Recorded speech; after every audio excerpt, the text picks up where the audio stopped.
Arqueólogos estão escavando milhares de artefatos recém-descobertos, cada um com uma história para contar. Algumas dessas histórias, porém, são mais sombrias, estranhas e assustadoras do que podemos imaginar. Um exemplo fascinante é a chamada Cova dos Ossos, localizada nas montanhas Atapuerca, na Espanha. Antes da história escrita, da civilização e até mesmo dos humanos modernos, um mistério sombrio foi selado em pedra. Descendo até as profundezas de uma caverna, dezenas de esqueletos antigos cobrem o chão rochoso, seus ossos misturados e espalhados. Uma inspeção mais detalhada revela uma história perturbadora. Muitos crânios mostram marcas de violência, esmagados por golpes brutais. Datada de impressionantes 430 mil anos, esta casa de ossos pré-histórica contém os restos de pelo menos 28 indivíduos, desde jovens fortes até idosos e crianças. Um deles se destaca. Seu crânio foi despedaçado por impactos múltiplos, possivelmente de um porrete ou machado de pedra. Trata-se da primeira vítima de assassinato conhecida na história da humanidade. Este cenário de crime antigo levanta mais perguntas do que respostas. Foram essas pessoas massacradas por inimigos, sacrificadas em um ritual macabro ou vítimas de um acidente catastrófico? Enquanto isso, na Itália, um cemitério medieval revelou um esqueleto que chamou a atenção. O homem com faca no lugar da mão. Arqueólogos desenterraram o corpo de um homem de meia-idade com uma lâmina presa ao braço esquerdo, abaixo do cotovelo. Seus dentes mostravam sinais de desgaste extremo, sugerindo que ele usava os dentes para apertar tiras de couro que mantinham sua prótese no lugar. Esse homem era um guerreiro, um sobrevivente ou talvez algo mais sinistro. Outro achado curioso ocorreu no fundo do mar, próximo à costa da Grécia. A cabeça de uma estátua de mármore representando Hércules, o semideus grego. O fragmento encontrado em um naufrágio de 2000 anos provavelmente fazia parte de uma estátua monumental de cerca de 3 metros de altura. Mesmo coberto por séculos de areia e conchas, o rosto esculpido em mármore transmite uma aura de poder bruto.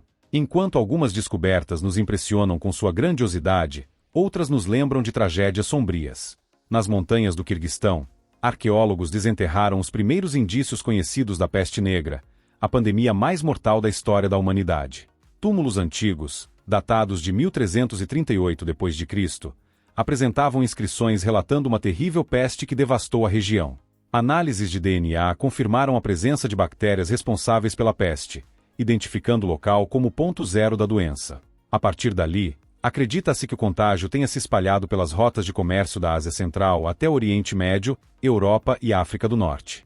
Esses túmulos humildes, gravados com histórias de dor, reescrevem a origem da peste negra, lembrando-nos do impacto devastador que essa pandemia teve sobre a humanidade. Impacto global das pandemias. Da pandemia mais mortal da história ao enterro mais perturbador da história, os pântanos de turfa da Escócia estavam prestes a revelar que algumas práticas antigas deveriam permanecer enterradas. O Frankenstein escocês em uma costa varrida pelo vento na Escócia, uma descoberta sombria aguardava. Enterrados na turfa, 2 corpos jaziam lado a lado, mas nada era o que parecia. Após uma inspeção mais detalhada, um segredo chocante veio à tona. Esses antigos cadáveres não eram o que aparentavam ser. Eram pessoas remendadas, múmias compostas montadas com partes de vários indivíduos, um grotesco quebra-cabeça humano de pele e osso. A mulher mumificada era uma quimera monstruosa. Sua cabeça pertencia a um homem, unida ao torso de uma mulher e ao braço de uma terceira pessoa não identificada. Em suas mãos, ela segurava os dentes de seu crânio desajustado.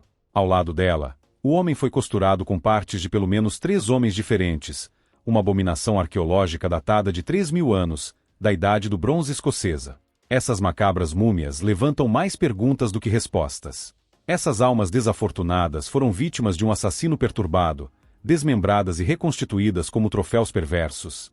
Elas morreram de causas naturais e foram recicladas para práticas de mumificação? Ou representavam algo ainda mais sombrio, como um ritual pagão projetado para combinar o poder de múltiplas almas em uma forma sobrenatural? A prisão das bruxas. A história sombria da Escócia não termina com os horrores da Idade do Bronze.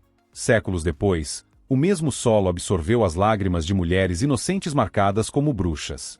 Ao seguir por um caminho sinuoso no interior da Escócia, encontra-se a ruína de uma antiga capela com um segredo macabro. Dentro das paredes cobertas de musgo da capela de Santa Maria, repousa um artefato fantasmagórico de uma era passada, um anel de ferro, enferrujado pelo tempo, embutido na pedra. Essa igreja simples serviu como uma prisão improvisada para bruxas acusadas durante a grande caça às bruxas escocesas do século XVI. Dezenas de mulheres foram presas e levadas à capela de Santa Maria, onde aguardavam julgamento e uma execução quase certa. Presas à parede pelo pescoço, essas almas desafortunadas suportavam condições horríveis, à mercê de seus captores zelosos. Para os acusados, não havia escapatória. Em um mundo onde colheitas falhavam e crianças adoeciam, as bruxas eram os bodes expiatórios perfeitos. Qualquer pessoa poderia ser denunciada. Uma mendiga murmurando maldições na rua, uma viúva vivendo sozinha na periferia da cidade. O simples sussurro de bruxaria era uma sentença de morte.